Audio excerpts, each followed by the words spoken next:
अस्सलामुअलैकुम नाज़रीन, उम्मीद है आप खैरियत से होंगे। आज हम आपको सिखाएंगे रेस्टोरेंट स्टाइल फ़्राइज़ बनाने का तरीका। इसके लिए हमें सबसे पहले 3 अदद मीडियम साइज़ के आलू लेने हैं। आलू छील कर हम आलूओं को फ़्राइज़ की शक्ल में काट लेंगे। फ़्राइज़ हर बच्चे की पसंदीदा ग़िज़ा है। बच्चे रेस्टोरेंट पे जाते हैं तो सबसे पहले फ़्राइज़ की फरमाइश करते हैं।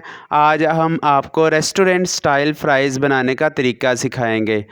फ़्राइज़ काट लेने के बाद हम कढ़ाई में ऑयल गरम होने के लिए रख देंगे। आप ये देख सकते हैं कि ऑयल गरम हो रहा है कढ़ाई में।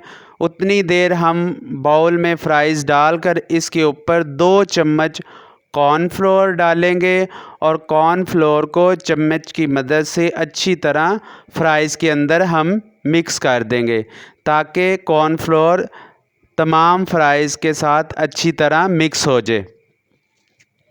जितनी देर में कॉर्नफ्लोर मिक्स हो रहा है इतनी देर में कढ़ाई में हमारा ऑयल गर्म हो जाएगा। इसमें आपने कोई और चीज़ शामिल नहीं करनी। बाज़ार में जो आपको फ़्राइज़ मिलते हैं लोग उसके अंदर फूड कलर डालते हैं, लेकिन घर में इसकी ज़रूरत नहीं है फूड कलर डालने की। ऑयल हमारा गर्म हो चुका है, हम इसमें फ़्राइज़ डालेंगे। फ़्राइज़ आपने साथ साथ हिलाते जाना है ताकि फ़्राइज़ एक तरफ से जल ना जाएँ।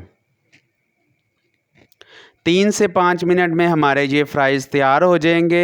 फ़्राइज़ को साथ साथ इसलिए हिलाना है कि ताकि ये आपस में जुड़ ना जाएं और ना ही ये एक तरफ से जल जाएं।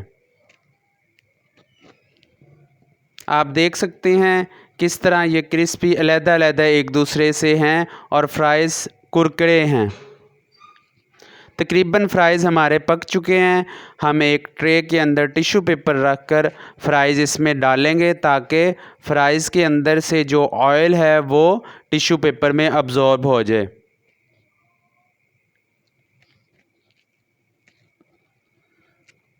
अब हम एक बाउल लेंगे। बाउल लेने के बाद तमाम फ़्राइज़ हम उस बाउल में डाल देंगे।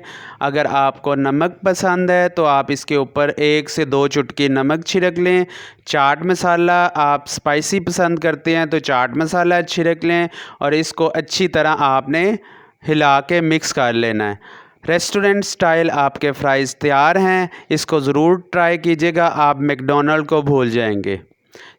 वीडियो देखने का शुक्रिया। चैनल को लाइक करें, सब्सक्राइब करें और कमेंट सेक्शन में आकर कमेंट्स करें।